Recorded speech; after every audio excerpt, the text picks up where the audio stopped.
ஏழ் பிறப்பும் இணைந்திருக்கும் சொந்தம் இந்த சொந்தமம்மா. வாழ்விருக்கும் நாள் வரைக்கும் தஞ்சமுந்தன் நெஞ்சமம்மா.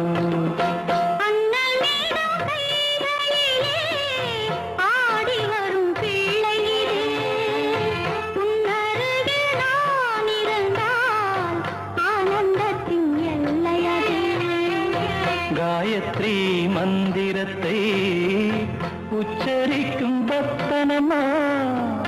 கேட்கும் வரம் கிடைக்கும் வரை கண்ணுறக்கம் மறந்ததம்மா.